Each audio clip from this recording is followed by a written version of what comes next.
Hey everybody, welcome to my channel, Do Ministry Gaming, and today we're going to be talking about the Path of Exile Betrayal League mechanic. This mechanic, in my opinion, is the most complicated mechanic in the game, so you're going to need a little bit of patience to learn it. I actually avoided the mechanic completely for a long time because it seemed so complicated, and if it seems that way to you too, hopefully I can simplify a lot of that for you and walk you through step by step on how this mechanic works. All right, so as you map, you're going to come across these June missions. June is the primary NPC for the League mechanic, and they can come in one of 4 or 5 different forms, but they're all kind of the same. They involve a few of these sort of harder mobs that have names on them, and you have to kill them. And they should be pretty obvious, so I'm not going to show any footage to that. That's not the complicated part of the mechanic. Just kill the monsters, and what you're going to end up seeing when you're done is that whoever has spawned will end up being sort of defeated, and then you can interact with them. So I'm just going to interact with Corel here just to show you what that's like. The first thing you're going to see is that this interrogation map is what they call it, pops up. And this, I think, for a lot of people is the most confusing part. So I'll try to simplify it for you guys. Basically, we're going to start at looking at the map. So in this mechanic, there's all of these different NPCs or people that you have to fight. They're called the Syndicate members, okay? And these people are the ones that are going to show up in the encounters as you map. Now, there's 4 different, we'll call it sections. There's transportation, fortification, research, and intervention, and treat them like columns, even though they don't really, put it that way. They're essentially columns, and every member that's in that group will be attached to it by a yellow line. So, for example, this Catarina here is in the transportation group here, while Guff is in the fortification group.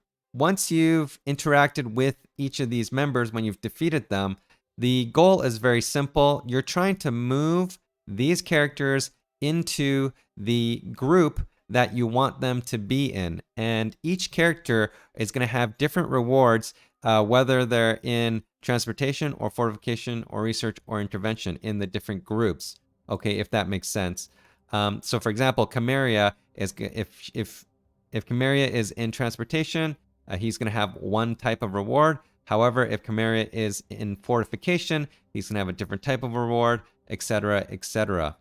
Now, you'll also notice that for each of these members, they have a star assigned to them. That's sort of their level. They can be 1 star, 2 star, or 3 stars.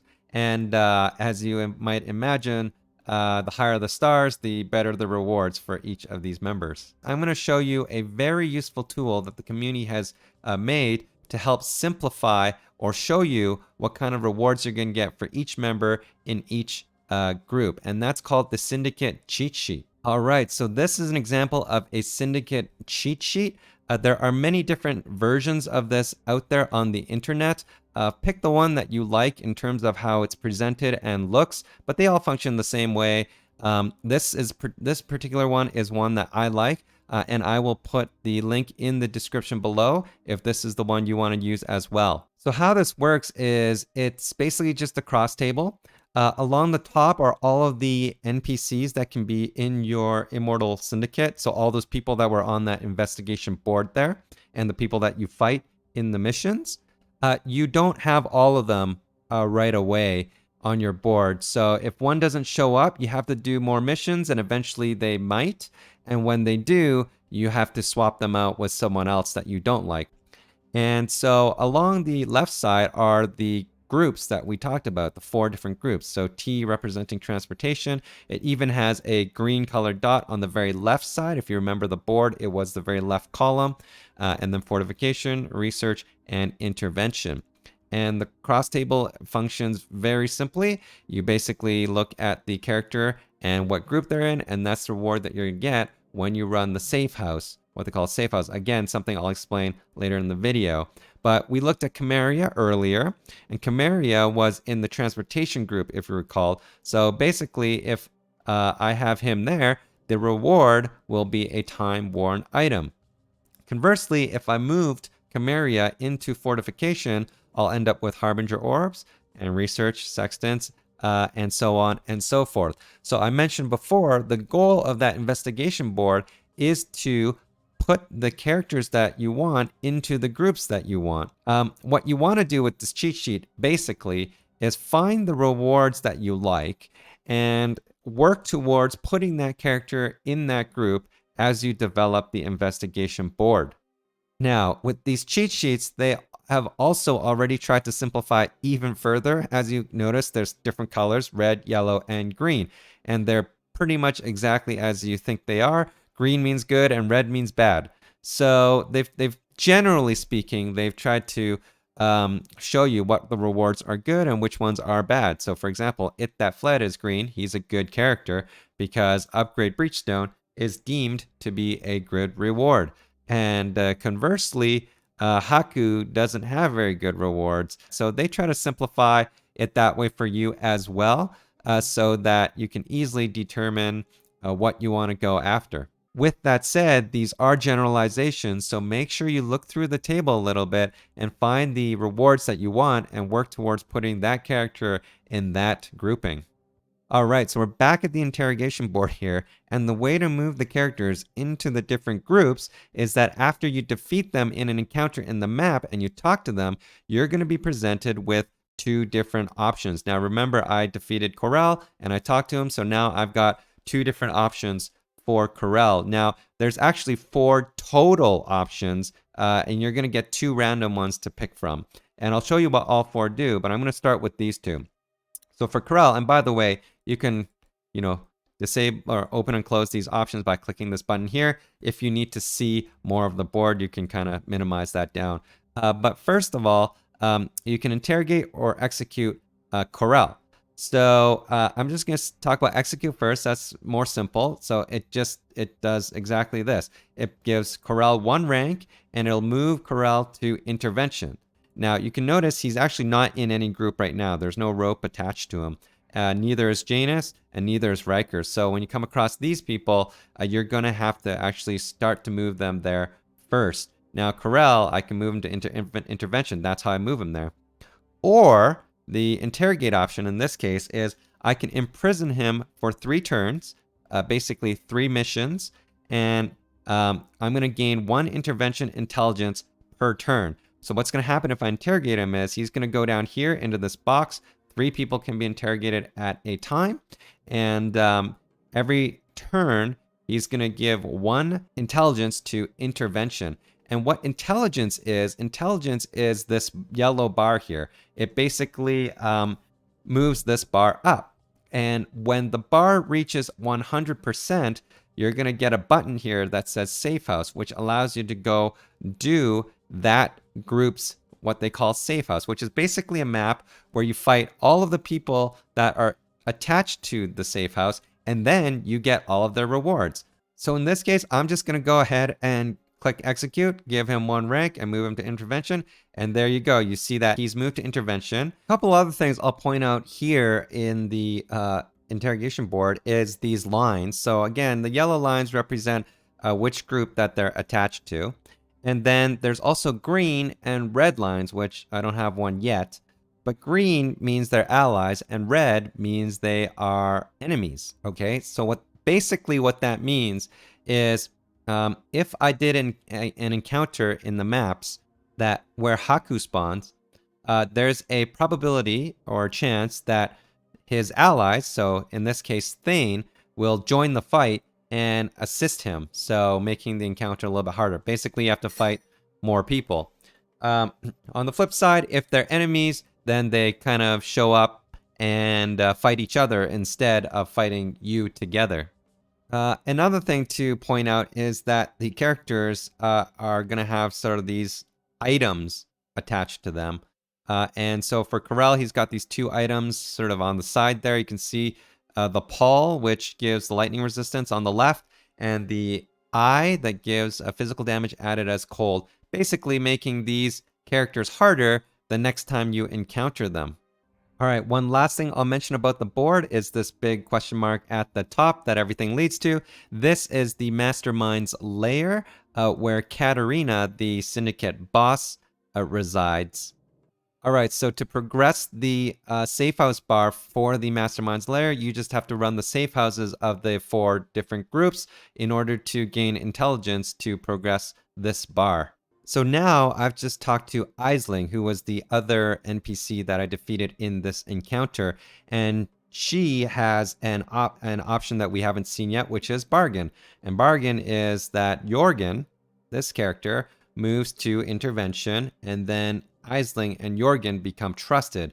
So they'll have this green line between the two of them. So I'm going to do that. Now you can see there's a green line between Jorgen and Aisling. All right, so I've got the last option here, which is Betray. And in this case, it says Haku becomes leader of Intervention. Haku and Varici become rivals. So as you can see, Varici is the leader of the Intervention group right now. And one thing I didn't mention before is these question marks are actually already people in these groups as leaders. I just haven't encountered them yet in my encounters, but when I do, they'll show up visible. And in this case, I just ran into Varici, so Varici has revealed himself. If I click Betray, I can have Haku become the leader of Intervention, and then these become rivals. So Betray will always cause 2 people to become rivals and can only happen to people who don't already have a rival. So I'll just quickly do that and we'll see what happens here. So basically Haku should become the leader, and there you go. Haku is now the leader of Intervention. One thing I didn't mention is that if you don't want either of these options for the character, you can simply also just click this button here. Basically this button means nothing happens. All right, so as you can see, I've done a few encounters now, and I've built up my investigation board. And I think I'm going to run the transportation safe house. I've got a level 3 Wagon and a level 3 Chimera, level 2 Janus, and level 2 Riker. So when I do this safe house, I'm going to get all the rewards associated with these characters on that Syndicate cheat sheet. Now, when you run the safe house, you can either run it in the map from June in the map, and the portals will spawn in the map, or you can run it from your hideout, in which case the portals will spawn at the map device. All right, so I'm in the Syndicate hideout now, and basically the hideout is just a big map, essentially. And what you want to do is fight your way all the way to the end there, in which case you can zone into another area where you fight the bosses and get the rewards. I'll see you there. All right, I've made my way through the map now, and as you can see at the end, there is the safe house. And when I go inside, there is Vagan, who is the leader. And after a little bit of dialogue, you're gonna fight him. So now the encounter has started, and all of the other people who were in the transportation group have now joined the fight, and you have to defeat them all in order to unlock the rewards. So I've defeated them now, and now I can go to Vagan. And what I can do now is click Interrogate, which is the only option that I get. And what's going to happen is I get 16 Mastermind intelligence. So the Mastermind, remember, the Mastermind lair, and Catarina has a progress bar as well for her safe house. And by defeating these other safe houses, I can progress the safe house of the Mastermind. Now, one thing you might have noticed is that Riker has become the new leader of transportation, and Chimera, Janus, and Vagan are now going to be unassigned, and you're going to have to reassign them to the different safe houses if you want to run them again. So now I can loot all the rewards of those Syndicate members that were associated with this safe house. You can notice on the mini map here, actually, there's 4 separate rooms because I had 4 Syndicate members in this group. Had I had more, there'd be more rooms, and each room is going to have the reward associated with 1 Syndicate member. So just a quick example of the rewards here. There was a chest in this room here. I opened it, and what was inside was quality currencies, which is the reward for the Janus level 2 that I had under transportation. I do also want to mention that even though a safe house is ready to be raided, it doesn't mean you have to do it right away. If you want to continue to build up your characters in a safe house, for example, Intervention here, I want these to be higher level characters so I get better rewards, or you want to move other characters into the safe house, For example, I really want Hillock in intervention before I run the safe house. You're free to continue to do June missions until you have the setup that you want before you actually run the safe house. All right, so I've done enough of the regular safe houses to build up enough intelligence to run the Mastermind safe house now, where I get to fight the boss Catarina. All right, so I've killed Catarina now, and what that's going to do is it's going to completely reset the investigation board, and it will also drop one of her uniques. What will also happen is you'll get to enter the final room, which has a reward of every syndicate member that you had on the investigation board and their corresponding level. All right, there's just one final thing to talk about with the Syndicate League mechanic, and that is that you're going to come across items that have these veiled modifications on them, the sort of blurry line at the bottom of this item here. And you're going to get those through the encounters as well as some other means through the game, like rituals.